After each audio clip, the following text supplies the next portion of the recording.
ಇನ್ನು ಸ್ವಾತಂತ್ರ್ಯ ದಿನಾಂಕದಲ್ಲಿ ಬಿಡುಗಡೆ ಸಿದ್ದರಾಮಯ್ಯ ಡಿ ಕೆ ಶಿವಕುಮಾರ್ ಅವರಿಗೆ ಮಧು ಬಂಗಾರಪ್ಪ ಅವರಿಗೆ ತಮ್ಮ ಸಮಸ್ಯೆ ಮನವಿ ಎಚ್ಚರಿಕೆಯನ್ನು ಬೇಡಿಕೆ ಹೇಳಿದರು. ನೋಡಿ ಸರ್, ಇವತ್ತು ಕರ್ನಾಟಕದ ಎಲ್ಲ ಜಿಲ್ಲೆಗಳಿಂದ ಸಾವಿರಾರು ಸಂಖ್ಯೆಯಲ್ಲಿ ವಿದ್ಯಾರ್ಥಿಗಳು, ಪೋಷಕರು, ರೈತರು, ಕಾರ್ಮಿಕರು ಬಂದಿದ್ರು.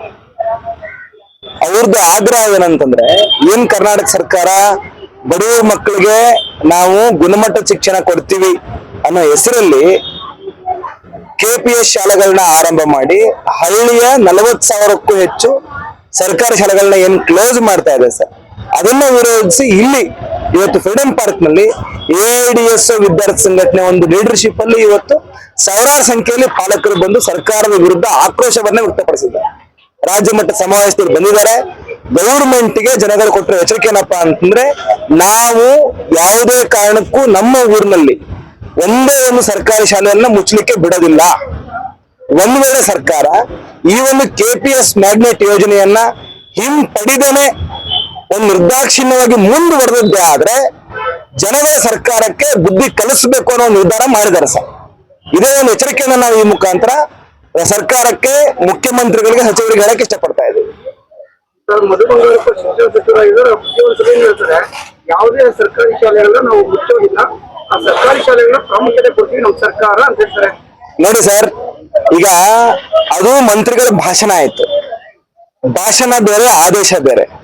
ಅವರು ವಿಧಾನಸೌಧದ ಒಳಗಡೆ ಮತ್ತು ಹೊರಗಡೆ ಏನ್ ಭಾಷಣ ಮಾಡ್ತಾ ಇದ್ದಾರೆ, ಒಂದು ಮಗು ಇದ್ರೂ ಶಾಲೆ ನಡೆಸ್ತೀವಿ ಅಂತ ಭಾಷಣ ಮಾಡ್ತಾ ಇದ್ದಾರೆ.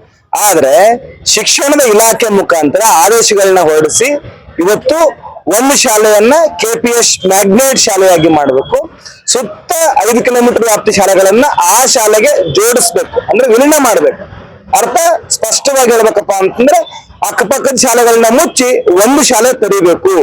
ಆ ಶಾಲೆಯನ್ನು ಕೂಡ ಮ್ಯಾನೇಜ್ಮೆಂಟ್ ಖಾಸಗಿಯವರು ಕೊಡ್ಬೇಕನ್ನೋ ಹುನ್ನಾರ ಮಾಡಿದ್ದಾರೆ ಸರ್. ಸ್ಪಷ್ಟವಾಗಿ ಸರ್ಕಾರ ಆದೇಶ ಹೊರಡಿಸಿ ಇದನ್ನ ಮಾಡ್ತಾ ಇದೆ. ಈ ಮುಖಾಂತರ ಸರ್ಕಾರದವರು ಜನಗಳಿಗೆ ಮೋಸ ಮಾಡ್ತಾ ಇದ್ದಾರೆ, ಸಚಿವರು ಹಸಿ ಸುಳ್ಳನ್ನು ಹೇಳ್ತಾ ಇದ್ದಾರೆ. ಸರ್, ಈಗ ನೀವು ಇಷ್ಟು ದೊಡ್ಡ ಮಟ್ಟದಲ್ಲಿ ಪ್ರತಿಭಟನೆ ನಂಬಿದ್ದೀರಾ, ಈ ಒಂದು ಇಶ್ಯೂನ ಸೀರಿಯಸ್ ಆಗಿ ತಗೊಂತಾರ ಇಲ್ಲ ಸುಮ್ಮನೆ ಏನೋ ಒಂದು ನೀವು ಮಾಡಿ ಒಂದು ಮನವಿ ಪತ್ರ ತಗೊಂಡು ಏನೋ 4 ಮಾತು ಹೇಳ್ಬಿಟ್ಟು ಕಳಿಸ್ಬಿಟ್ಟು ಏನೋ ಸೀರಿಯಸ್ ಆಗಿ ತಗೊಂತಾರ? ಗಂಭೀರವಾಗಿ ತಗೊಳ್ಳಿ ನೀವಂತ ಸರ್ಕಾರದ ಕಿವಿ ಹಿಂಡಕ್ಕೆ ಇವತ್ತು ಸಾವಿರಾರು ಜನ ಬಂದು ಹೋಗಿದ್ದಾರೆ ಸರ್. ನೋಡ್ಬೇಕು, ನಾವು ವೇಟ್ ಮಾಡ್ತಿದೀವಿ ಸರ್ಕಾರ ಏನ್ ಮಾಡತ್ತೆ, ಏನ್ ಪ್ರತಿಕ್ರಿಯೆ ಕೊಡೋದು. ಜನ ಸಾವಿರಾರು ಸಂಖ್ಯೆಯ ಯಾರು ಪಾಲಕರು ಇವತ್ತು ಬಂದಿದ್ರು ಅವರು ಕಾದ್ ನೋಡ್ತಾ ಇದ್ದಾರೆ. ಲಕ್ಷಾಂತರ ಜನ ಏನು ಇವತ್ತು ಶಾಲೆಗಳು ಮುಚ್ಚೋದ್ರೆ ಯಾವ ನಾಡಿನ ಬಡ ಮಕ್ಕಳು ಶಿಕ್ಷಣದಿಂದ ದೂರ ಹೋಗ್ತಾರೆ ಆ ಮಕ್ಕಳು ನೋಡ್ತಾ ಇದ್ದಾರೆ. ಆಮೇಲೆ ನಾಡಿನ ಎಲ್ಲ ಜನಸಾಮಾನ್ಯರು, ಕೋಟ್ಯಾಂತರ ಜನ ಸರ್ಕಾರ ಏನ್ ರಿಯಾಕ್ಟ್ ಮಾಡುತ್ತೆ ನೋಡ್ತಾ ಇದ್ದಾರೆ. ಸರ್ಕಾರಕ್ಕೆ ಇವತ್ತು ಜನಗಳು ಪ್ರಶ್ನೆ ಕೇಳಿದ್ದಾರೆ ಸರ್.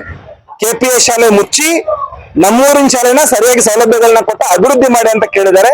ಸರ್ಕಾರ ಪ್ರತಿಕ್ರಿಯೆ ಕಾದ್ ನೋಡ್ಬೇಕಿದೆ ಸರ್. ನೀವು ಬಹಳಷ್ಟು ವಿದ್ಯಾವಂತರಿದ್ದೀರಾ, ಈ ಒಂದು ಬೇಡಿಕೆನ ಈಡೇರಿಸ್ತಾರೆ ಅಂತ ನಿಮಗೆ ಮನಸ್ಸಲ್ಲಿ ಇದೆಯಾ ಸರ್? ನೋಡಿ ಸರ್, ನಾವು ಸರ್ಕಾರಕ್ಕೆ ಎಚ್ಚರಿಕೆ ಕೊಡಕ್ ಬಂದಿದ್ದೀವಿ. ಈಡೇರಿಸಬೇಕು ಅಂತ ನಾವು ಆಗ್ರಹ, ಬರೀ ಮನವಿ ಮಾಡ್ತಿಲ್ಲ, ನಾವು ಒಂದು ಮನವಿ ಪತ್ರ ಕೊಟ್ಟು ಸರ್ಕಾರಕ್ಕೆ ಆಗ್ರಹಿಸ್ತಾ ಇದ್ದೀವಿ. ಈಗಾಗಲೇ ಕರ್ನಾಟಕದಲ್ಲಿ ಸರ್ ಕಳೆದ 5 ತಿಂಗಳಿಂದ ಸಾವಿರಾರು ಹಳ್ಳಿಗಳಲ್ಲಿ ಹಳ್ಳಿ ಮಟ್ಟದಲ್ಲಿ ಹೋರಾಟಗಳನ್ನ ಮಾಡಿದ್ದೀವಿ, ತಾಲೂಕು ಮಟ್ಟದ ಹೋರಾಟ ಮಾಡಿದ್ದೀವಿ, ಜಿಲ್ಲಾ ಮಟ್ಟ ಚಳವಳಿ ಆಗಿದ್ದೀವಿ. ಇಷ್ಟಾಗಿಯೂ ಸರ್ಕಾರ ಕೇಳದೇ ಇದ್ದಕ್ಕೆ ಇವತ್ತು ನಾವು ಸಾವಿರಾರು ಸಂಖ್ಯೆಯಲ್ಲಿ ಪಾಲಕರು, ವಿದ್ಯಾರ್ಥಿಗಳನ್ನ ಕರ್ಕೊಂಡು ಬೆಂಗಳೂರಲ್ಲಿ ದೊಡ್ಡ ಮಟ್ಟ ಹೋರಾಟ ಮಾಡಿದ್ವಿ.